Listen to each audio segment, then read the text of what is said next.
Have you ever stopped to think about where the sugar in your coffee actually comes from?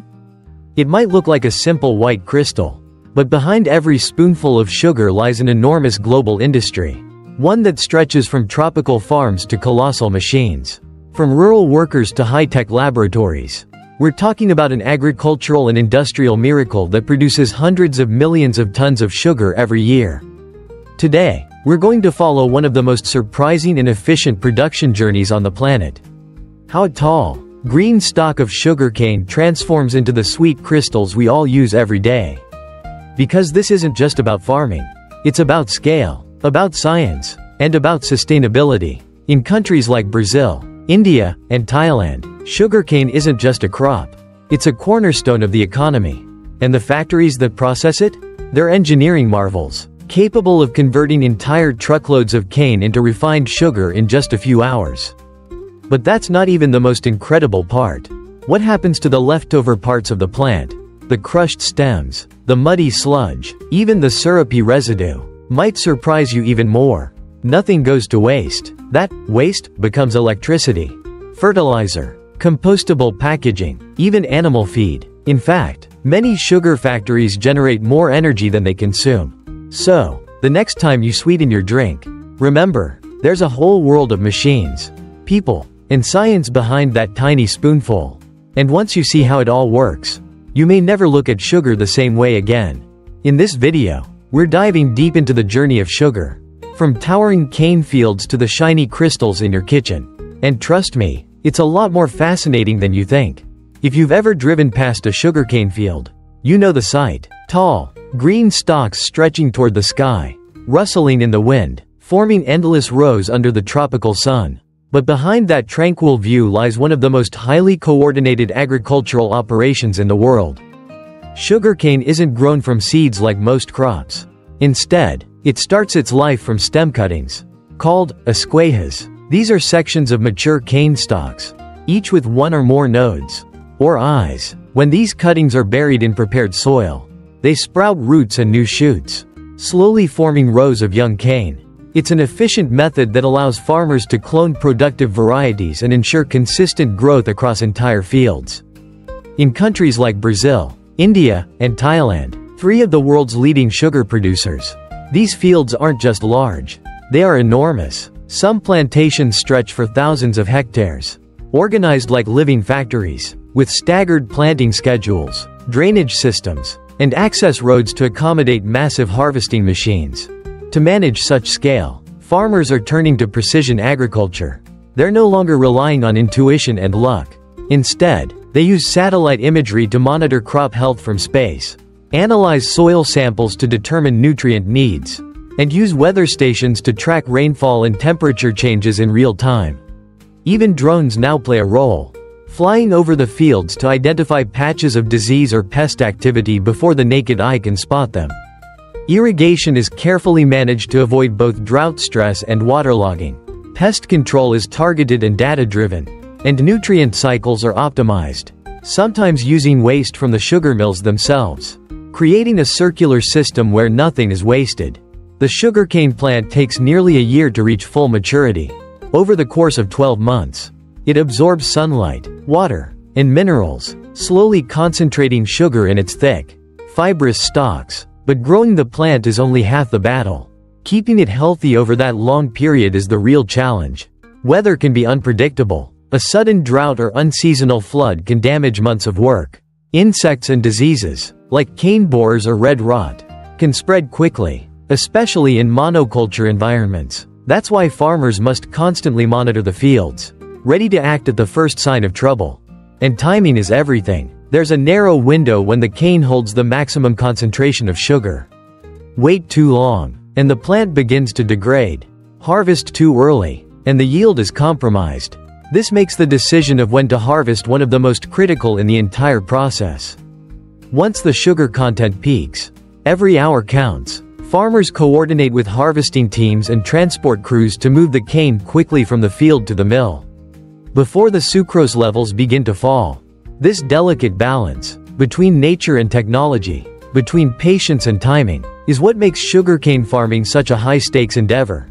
Each stalk is the result of a year's worth of planning, monitoring, and care, all leading to a single make or break moment: the harvest. When harvest season begins, the sugarcane fields come alive, not with dozens of workers swinging machetes, but with the roar of machines towering over the crops. Modern sugarcane harvesters look like something between a tank and a tractor, bristling with rotating blades, hydraulic arms, and conveyor belts. These mechanical giants are the heart of the harvest. Massive, precise, and built to work fast. A single sugarcane harvester can move row by row across the field, slicing through the tall cane with astonishing speed. But this isn't a crude cut and dump operation. Every step of the process is engineered for efficiency.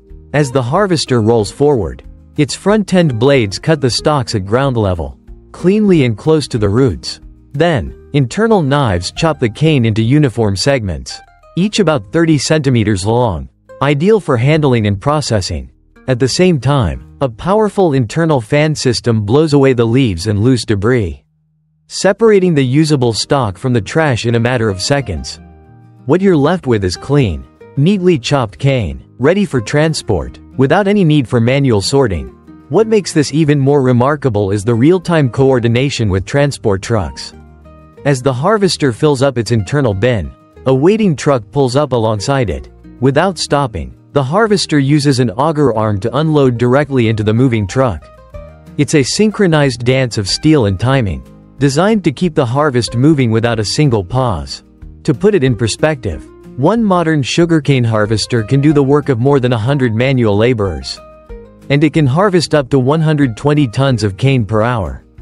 That kind of output has completely transformed the economics of sugar production. Harvests that once took weeks now take days. Labor costs have dropped, and fields are cleared with incredible speed, an essential factor when every hour counts to preserve sugar content. But it's not just about speed. These machines are also helping to protect the land they work on. After cutting, the harvester leaves behind a thin layer of chopped leaves and cane tops spread evenly across the field. This leftover material acts as a natural mulch. It covers the soil, helping to retain moisture, reduce weed growth, and prevent erosion from wind or rain. Over time, this organic layer breaks down and returns nutrients to the earth, enriching the soil for the next planting cycle. It's a simple but powerful way of closing the loop, using what nature gives to nourish the next round of growth. Mechanical harvesting isn't just a convenience. It's a necessity in a world where time, labor, and resources are limited. By combining brute strength with surgical precision, these machines have made large-scale sugarcane farming not only possible, but sustainable. And once the cane is cut, cleaned, chopped, and loaded onto trucks, there's no time to waste. From this point forward, the clock is ticking. The longer the cane waits, the more its sugar content begins to break down. That's why the next phase of the journey is just as critical. Transporting the cane as fast as possible to the processing mills, where the real transformation begins. Once the sugarcane is harvested, the clock starts ticking. The moment it's cut, natural enzymes begin breaking down the sucrose locked inside the stalk. That means every hour of delay is a loss of quality, of yield, and of profit. Speed isn't just important, it's absolutely essential. That's why the entire transport system is designed like a military operation. As the harvester slices through the field, nearby trucks are already lined up, ready to receive the load without missing a beat. Cane is transferred directly from machine to truck while both are still moving.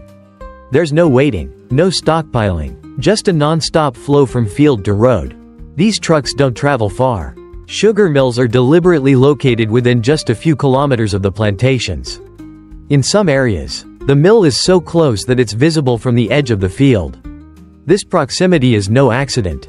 It's part of a finely tuned system to minimize transit time and maximize sugar recovery. In regions with massive plantations and centralized processing, the logistics scale up even further. Specialized rail cars are used to carry thousands of tons of cane per day. These trains form a steel artery, connecting remote fields with powerful industrial hubs where the real magic happens. Once the truck, or train, arrives at the factory, the journey isn't over. First, every load passes through a digital weighing station.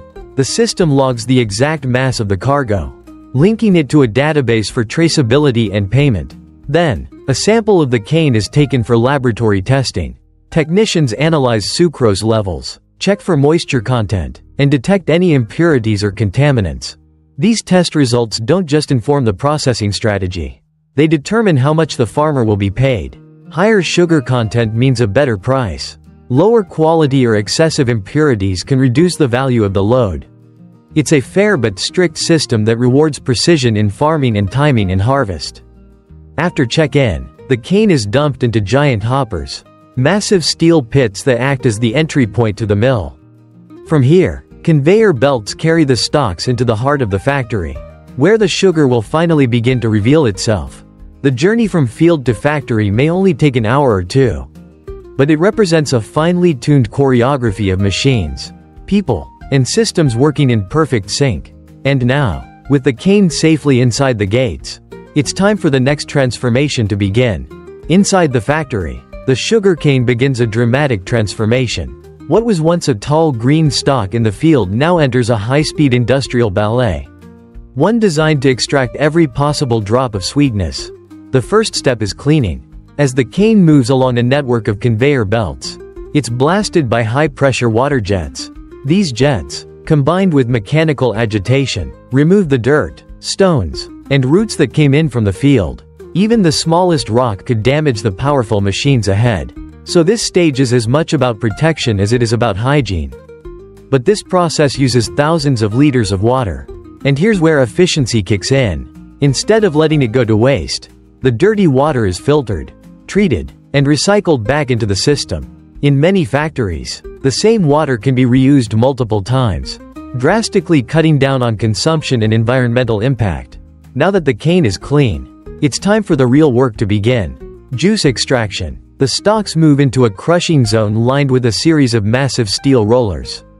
These rollers are arranged in sequence, each one pressing harder than the last. As the cane is fed through, it's shredded into smaller and smaller fibers while being squeezed with incredible force. To make sure nothing is left behind, hot water is sprayed into the crushed material, a process known as imbibition. It helps wash out the last pockets of juice trapped in the plant fibers, increasing the overall extraction rate and making the entire system more efficient. What emerges is a thick, murky liquid, a brown-green juice rich in sucrose, but also full of plant particles, bits of soil, and organic residue. This is raw cane juice, the base material for all sugar production. Alongside it is what's left of the stalk, a dry, fibrous mass called bagasse. Now, in most industries, this kind of plant waste would be burned or thrown away. But in a sugar mill, bagasse is gold. It's fed directly into massive boilers, where it's burned to generate steam. That steam powers turbines, and those turbines generate electricity. This isn't just a clever way to reuse waste. It's the backbone of the factory's energy system. Many sugar mills are self-sufficient, producing enough power to run every machine inside. From conveyors to crystallizers, some plants even generate more electricity than they need and sell the surplus to the national grid. Back on the juice line, the raw liquid now enters the purification phase. First, it passes through screens and filters to catch large particles. Then, a carefully controlled dose of lime is added. Along with heat, the lime neutralizes natural acids and reacts with impurities, causing them to clump together. These clumps settle as sediment, separating from the clear juice above. This step, called clarification, is crucial. It not only improves the taste and color of the final product, it also creates a byproduct, a nutrient-rich sludge that can be dried and returned to the fields as fertilizer. The clarified juice is cleaner, but still far too watery to become sugar. So, it's time for evaporation. The juice enters a system of multi-effect evaporators, huge steel vessels connected in series. The idea is simple but brilliant. Use the steam from one vessel to heat the next. Each stage works at slightly lower pressure, allowing the juice to boil at lower temperatures and conserving energy. By the end of this process, most of the water has been removed. What's left is a golden, honey-like syrup known as mother liquor, or miel madre. It smells warm and sweet, and it's now rich enough in sugar to begin forming crystals. The juice has fulfilled its purpose. The final phase of transformation is just around the corner. With the syrup thickened and golden, it's time for the most delicate and fascinating phase of the entire process: Crystallization. This is the moment when sugar, as we know it, begins to take form. The syrup is pumped into large, sealed vessels called vacuum pans. These aren't just big containers. They're precisely engineered environments where pressure and temperature are tightly controlled. By lowering the pressure inside the pan, the boiling point of the syrup is reduced, preventing the sugar from caramelizing or burning. This creates the perfect conditions for crystal formation. To trigger the process, technicians add what are known as seed crystals, tiny grains of pure sugar that act as the starting point for larger crystals to grow around. From here, it becomes a slow, careful operation. The syrup is stirred gently over several hours, while heat and vacuum levels are continuously adjusted. If the temperature drops too quickly, the crystals form too fast and become misshapen. If the mixing is uneven, the grains can clump or fracture. Precision is everything. When the crystals reach the desired size and structure, the mixture, now a thick, grainy mass, is ready for separation. It enters high-speed industrial centrifuges, which spin at thousands of revolutions per minute. These machines apply intense centrifugal force, flinging the darker molasses outward to the edges while the pure white crystals remain at the center. This is where sugar splits into its many types. If the goal is white, refined sugar, the crystals are washed with hot water or steam to remove every trace of molasses. If brown sugar is preferred, some of the molasses is left on, giving it that deep color and rich, caramel-like flavor. The clean sugar crystals are still moist at this point, so they move next into long drying tunnels. Hot air is blown across them in carefully controlled conditions, reducing moisture without damaging the crystalline structure. It's like a warm breeze that brings the sugar to its final, stable form. Once dried, the crystals pass through sieves that sort them by size. Fine grains go one way, perfect for baking and desserts. Larger granules take another path, destined for everyday table sugar or industrial use. At this stage, the sugar is technically ready to be used, but in some cases, an extra step is added for even higher purity. In advanced refineries, the crystals are dissolved again into a liquid, filtered through activated carbon to remove any remaining color or impurities, and then recrystallized. The result is sugar that's nearly flawless, up to 99.9% pure, bright white, clean, and consistent. Now comes the final step: packaging. Like the rest of the factory, this process is highly automated and incredibly fast. The sugar moves down conveyor lines to automatic weigh stations that measure exact amounts. Whether it's a 1 kilogram bag for home kitchens or a 50 kilogram sack for bakeries and food processors, machines seal each bag, print the labels, and apply barcodes, expiration dates, and batch numbers. These details ensure full traceability, so every package can be tracked from factory to supermarket shelf. It's a level of precision that not only guarantees quality but also builds consumer trust. Finally, the bags are grouped, boxed, and stacked onto pallets. Forklifts move them to loading bays, ready for trucks or ships to carry them off to their final destination. Whether it's a spoonful in your morning coffee or a bulk shipment for an industrial bakery, the journey of sugar ends here. Clean, measured, and ready to serve. In just a matter of days, a towering field of sugarcane is transformed into polished, packaged crystals ready for kitchens and factories around the world. It's a process that stretches across hundreds of kilometers and thousands of moving parts, yet runs with remarkable precision.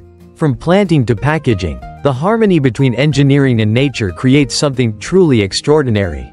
Sweet efficiency on a global scale. And perhaps the most impressive part isn't just what's made, but what's not wasted. The dry, fibrous bagasse left behind after juice extraction fuels the factory's turbines and even powers nearby communities. In some plants, that same bagasse is repurposed into biodegradable plates, trays, and containers, real alternatives to single-use plastics. The thick sludge from the purification process, rich in minerals and organic matter, goes back to the fields as natural fertilizer.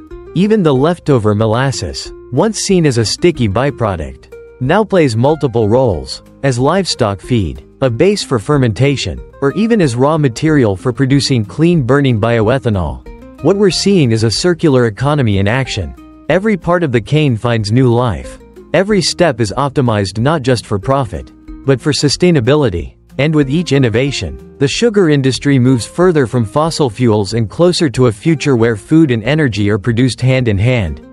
So the next time you stir a spoon of sugar into your drink, remember, behind that tiny crystal is a global choreography of machines, science, and human ingenuity, a journey that started in a sunlit field and ended in your hands.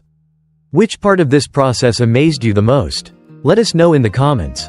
And if you'd like to explore more stories of modern farming and food technology, don't forget to like, subscribe, and hit the bell for more.